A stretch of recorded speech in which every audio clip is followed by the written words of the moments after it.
Well, good morning, and thank you very much for joining us. I am Yori Folarin.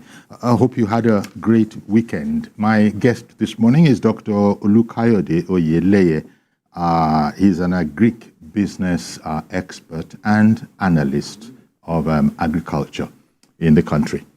Thank you very much for coming on, and good morning to you. Thank you.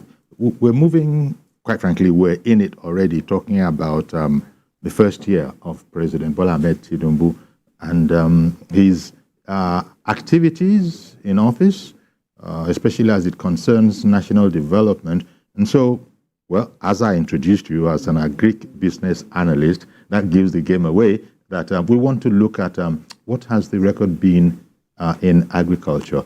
Clearly, we have a problem. We have a problem of food inflation. That's a big deal. But as you know, President Tinubu last year, had declared an emergency in the food production center.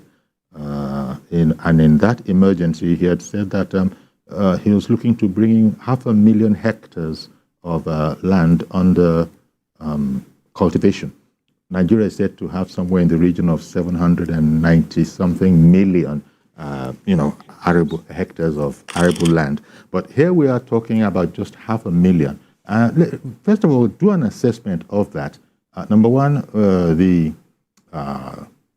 objective of grabbing 500,000, so to speak, and how well that has gone so far.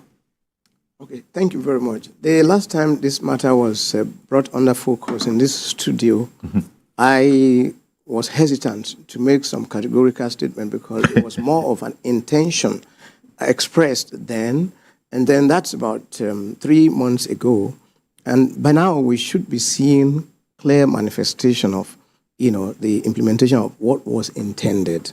And it would have been the case that certain things would be said to have been achieved by now, if those intentions were actually matched with commensurate, policy action follow-up. But from the look of things, it's a little bit difficult now to be able to say categorically that there is any obvious action towards turning intention to outputs. Well, at least it needs to be said, if that's the way experts are seeing it. Part of the whole emergency was President Tinubu's declaration that, we really can't afford, when he had taken a look at the whole situation, we can't afford to have, agricultural downtime in terms of seasons, and that had implications. At that time, when the pronouncement was made that he was declaring an emergency, all sorts of people in the chain had been, aboard and had been at meetings. No doubt water was going to be crucial. Again, if you cast your mind over that aspect of it, especially this whole matter about being able to farm all the year around, it is indeed a laudable objective. Has that seen very much progress to report on? Well, let's begin with our experiences since January this year to April. There was an unprecedented experience of extreme heat in this country. And to that extent, you can imagine how it will impact on water that easily evaporates under hot conditions. So even in better conditions, better weather, water, around that period of the year still remains a problem. More especially in the northern part of the country. Of course, it is also a problem in the southern part because within that period of time, it's just like the southern part is beginning to move into the rainy season. And don't let us forget that this year, the rains started, in a very haphazard manner, and it wasn't really helpful in some ways. And some who planted some crops lost a lot of crops, if nothing at all. At least I know of my younger brother who planted corn and told me that he had to uproot all the corns. That was way back in March when we met and were discussing. And he had to start all over again because the corn started tasseling and they were not up to a meter high above the ground. So Which means nothing it's to not be going to go well. So I'm just giving an example that is very close to me. Then you can imagine others, who planted probably bigger farms. And so the issue of water actually comes in here as a major crisis. And this year, perhaps it was not foreseen. But then, of course, with various parastatals like NIMET, for instance, in this country that is supposed to forecast issues of weather and advise. It's not enough to forecast. It's important to turn that forecast to advice, to counsel for those that will make use of it, not only for aviation, but even for agriculture, where it is also very pivotal. So I wonder if such kind of weather forecast actually got deep down to, trickled down to those who needed it, which would have helped in advising on how to go about farming. So yes, of course, water this year actually played a critical role, and it's going to affect agricultural yield at the end of the year because it started out in a very hard way, and it's going to have a multiplier effect, throughout the remaining part of the year. Now, this is certainly a challenge because a weak farming sector is clearly a threat to government's food security agenda. Yet all indications, there's so many different aspects to it. We were seeing some pictures there, and that's yet another aspect that we haven't touched on. In the midst of scarcity, food scarcity, so to speak, there's a lot of wastage. Even in the precious, relative little that we are producing, there's still so much wastage. So I don't know, do you think, being in the sector yourself, that Mr. President's urgency in this matter has been taken up? Because when all sorts of people were brought into the project at the time, you would some of them you couldn't even immediately see how they related, but that rather many more than too few people who are going to actually put their shoulder to the wheel on this subject matter. Do you have the impression that it was taken with the same seriousness with which the president made the statement that we have an emergency on our hands? I don't think it was. And I think there's a gap between the policy pronouncements and actual implementation. And perhaps the urgency wasn't really felt by those who are supposed to take it up and translate this to action. And it's important to state categorically here that, like you said, all manner of operators will come in, unmindful of the weather issue that I mentioned, unmindful of the food supply gap that the country is going through, and the need to quickly find a way of narrowing the gap. And then, of course, not thinking about the issue of price, price that fluctuates, especially at some point in time, and the fact that it's not even fluctuation this year, it's actually a spike. And everybody is feeling it. The rich, the poor, the rural, and the urban dwellers, they are all feeling it this time around. So I don't think all this were, brought into consideration. And then the fact you talked about food wastage. A point I would like to make about food wastage is, first and foremost, fundamentally, is a global phenomenon.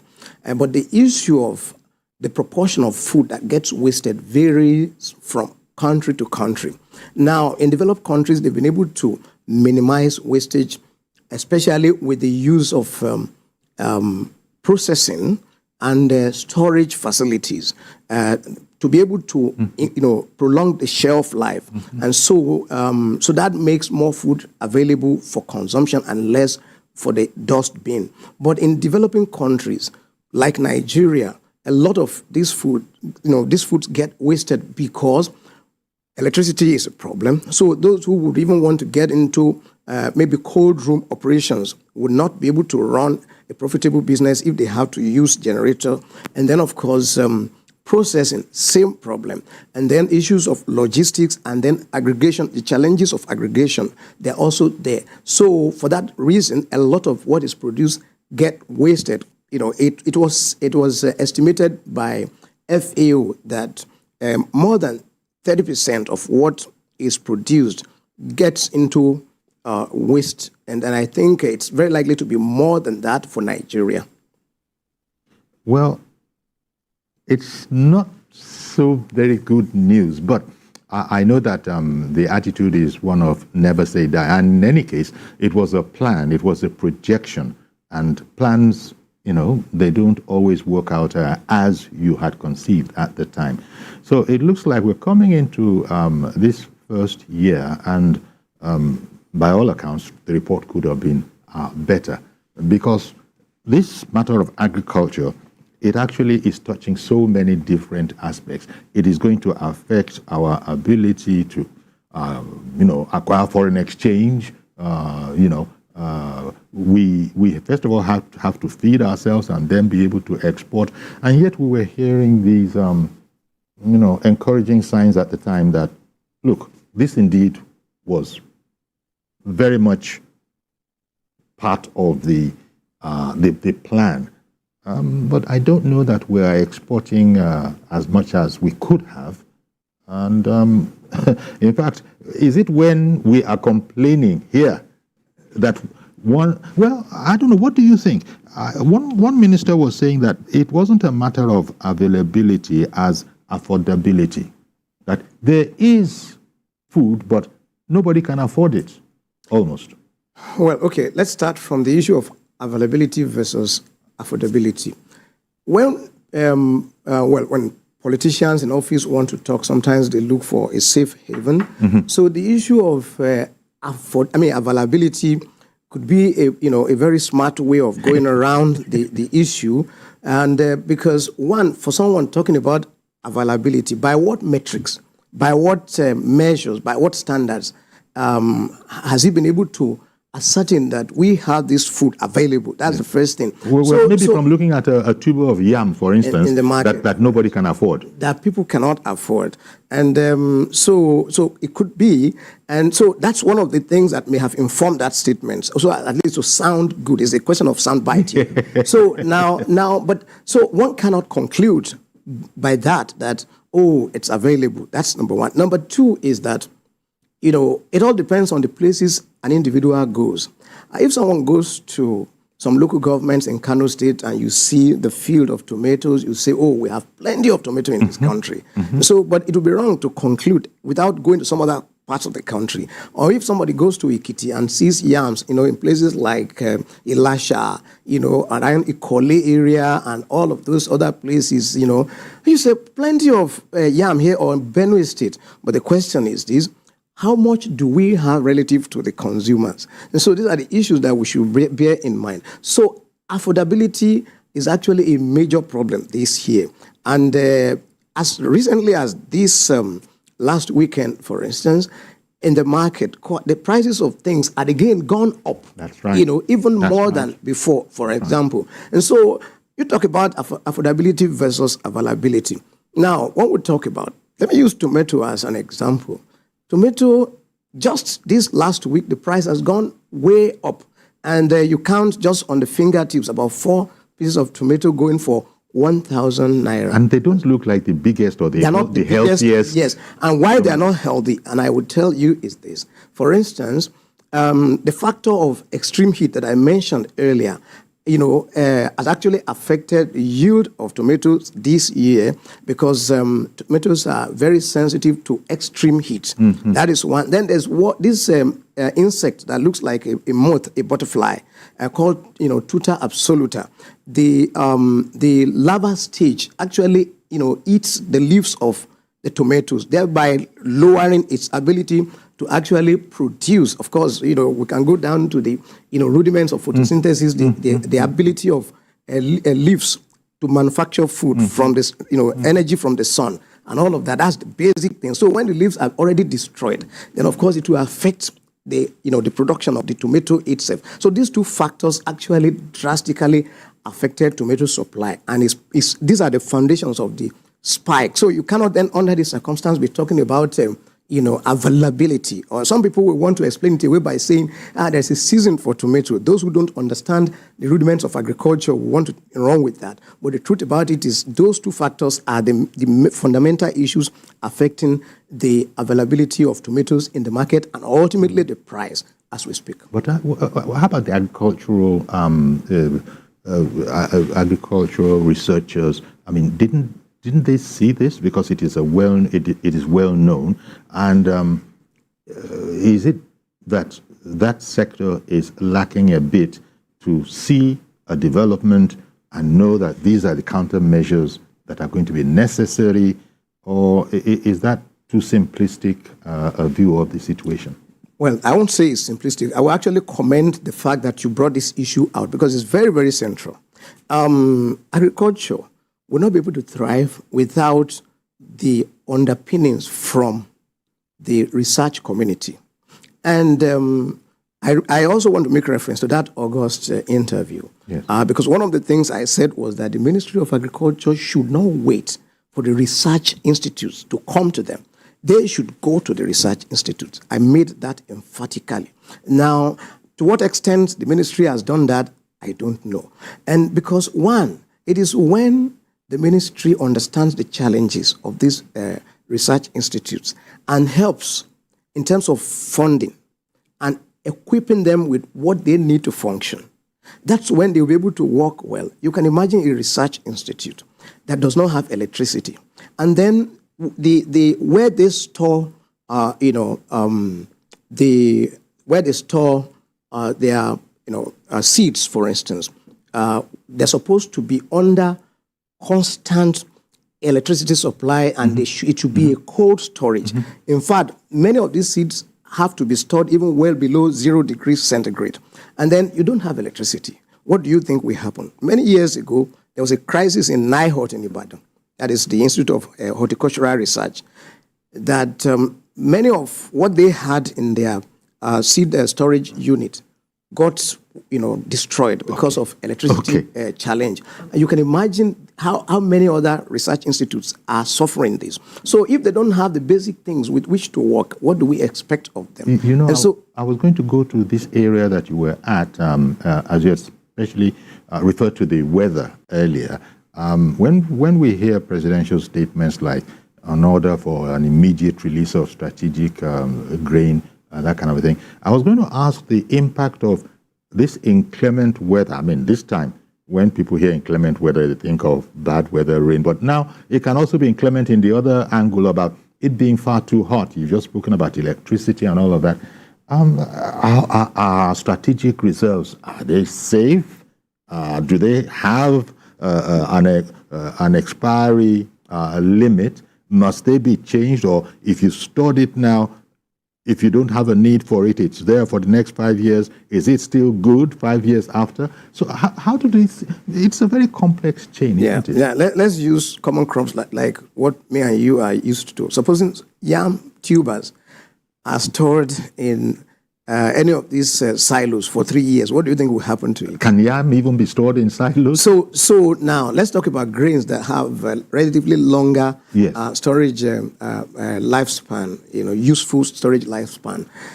After maybe 2-3 years, they are expected to be moved out and then new harvest moved in. Okay. So, and then of course, even within this period, there's still the need for temperature control. And without that, if you put there are some parts of the country like Borno, Yobe, Sokoto, Zamfara, and Jigawa, which are on the northern fringe of this country, for instance. They're extremely hot. It goes way down, even to places like Yola. I've lived in Yola before, so I can tell you how extremely hot it can be, like around February, March, April. And so now you look at all of those places, and you think about having silos there without temperature control. What do you think will happen even to grains that are stored in there? So by conduction and convection, heat can actually destroy the things that are inside. And so there definitely should be a period of time after which what is in there should be moved out and other new harvests moved in. So, and it should be part of a bigger plan that government should be embarking upon. So you cannot store food in those places ad infinitum. Okay. We're talking about agriculture, crop production generally now. When you look at protein production, for instance, that's a key thing that our government has to concern itself with. It ranges from poultry farms to fisheries to cattle rearing. That all of those things they have their own special challenges. What's your commentary on that? Has there been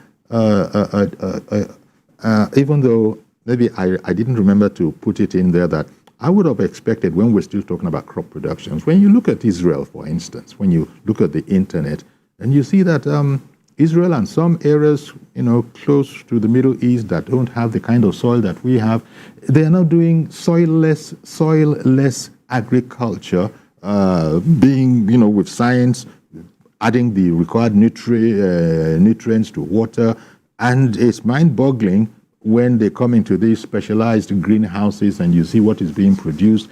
I know that I should have remembered it when we're in that segment, but maybe you can find a way to bring that aspect in as well, and whether that is an option for us. I know that is not the mainstay of our agricultural production. It is said that the artisanal farmer is invaluable because there are so many of them. But let me go back to this whole matter about protein production.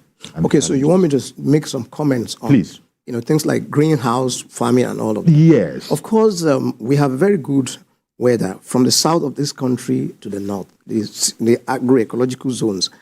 Almost all of them can sustain greenhouse farming, depending on how it is, adapted to the weather in the different zones. And if you look at, some other countries in Africa that are doing something on greenhouse farming, there are parts of a country like Kenya, there are parts of Kenya that the weathers may approximate those of Nigeria. And so if in Kenya, for instance, if they can be producing and exporting cut flowers in a place called Naivasha in Kenya, for instance, the flour they produce there is essentially for export. Yes. And it's all produced inside greenhouse. Okay. And then can I also tell you We're talking about flower. We're talking about yes. No, the same technology, yes. the same method. Flowers as in tulips and that kind of thing. No, I mean flowers, decorative flowers. That's what I mean. So now they produce, and then the vegetative part that are not to be exported, the leaves and the stems that are to be trimmed away, they are used for generating, they are actually used as biomass for generating electricity in the same Naivasha. So the plant is actually powering houses within the village, the Naivasha village. It's a typical example of what we can be talking about here. So in other words, you can even, do a kind of, a loop in which what is wasted here is used as an input here and stuffs like that. So if it is done in a place like that, can't we do it in Nigeria? And of course, we can even use the same technology for this tomato production we are talking about. And then, of course, we can even save tomato from these tuta absoluta that I mentioned, because the insects fly around, and when they fly around, they deposit their eggs on the leaves of these tomatoes on the field. And then, of course, the cycle, is so egg to larva to pupa, and then to adult, and then the cycle continues like that. So, but in a warehouse, you'll be able to control that, for instance. So those are the kinds of things that I think we should be looking at. So it's very possible. Now let's move to the issue of animal protein. Yes. Again, Nigeria has what it takes to do so much of this. Now, let me refer to the National Institute of Oceanography and Marine Research that is very close to us here in Victoria Island, for instance. A lot of work had been done in that place, but are they, taken to the market? I doubt it. Are they done to scale? The answer is, probably no. Shrimps that are, that we basically import, or some foreigners are, catching in our territorial waters here, can be produced under cultural condition. The work is being done by Nigerians, but the question is that's why I said the government should go to the research institutes. And then, of course, you talk about poultry, for instance. Poultry is about the most organized subsector in agriculture in Nigeria, particularly under the livestock industry. But then, of course, the question is this: the policies that will help these poultry operators to really run their businesses profitably, keep them in business, minimize losses and thefts and other dangers, are those policies in place? Now, 2 years ago, no, this is 2024, 3 years ago, a colleague and a classmate of mine in the university was almost kidnapped from his poultry farm in Ogun State by these invaders, invaders who go about kidnapping. Okay. He just said he had, something inside of him, like, what are you doing here? And then he didn't hesitate. When that question came to him, he jumped inside his car and drove out. Minutes after, the kidnappers came, and they were coming for him. And then, of course, they had to kidnap one of his officials, who luckily escaped when the kidnappers slept off in the bush in the night. So how do you expect that kind of a person to feel comfortable doing this poultry business? Because there's a risk, there's a danger. You cannot possibly do poultry business in the estate around here, for instance. The odor will not allow people to rest. So you have to do it away from, where there's a concentration of human setting. And if that place is not secure, because it is, secluded and lonely. And so are you not discouraging people? So that brings us to the security aspect of farming. And so it's part of the reasons why I also think that many people are shying away now from poultry production, whether eggs or meat, broilers. And then, of course, the cost of input, corn, is about, you spend about 60% of your recurrent daily expenditure on corn, in the mix of what constitutes the poultry feed. Now, if the corn is, way above what is affordable, how do you get the eggs to the market? How do you get the broiler meat to the market? And people will buy. And this has had an impact on the price of eggs in the market. Definitely. I only mentioned the corn. What about the protein components of the feed, for instance? How much do those ones cost? And then when you now put all of this together, so it's a big problem. It's a big problem for feed millers. It's a big problem for toll millers. It's a big problem for, that is commercial feed millers, big ones, and then small toll millers, and then the farmers who try to compound their feed right on the farm. Is a big problem. So, and I think these are the nitty-gritties of things that those who are in government should be looking at. And running agriculture, especially as a sector from government, especially the ministry, is not an armchair subject. I said it in that August interview that the ministers should go on the field. Stay in the office is not, what should be their major part of their activities. Most of the activities should be on the field. They should be on the field to have a feel of what goes on. That is what will inform the implementation of the right policy. Like when you talk about the declaration of emergency and stuff like that, not until they go on the field will they be able to feel and then know, actually the intensity of the crisis and then how to respond. Wow. And this is the way it has been for the past year or so. We were hoping that maybe at the end of a year, even though there are those who might say that, we're talking about agriculture here. It's not an overnight thing. Perhaps, we needn't be too despondent. Let's take a break now and then come back and look at those aspects are we being too anxious? We'll look at that when we come back. Stay with us, please. We'll be right back.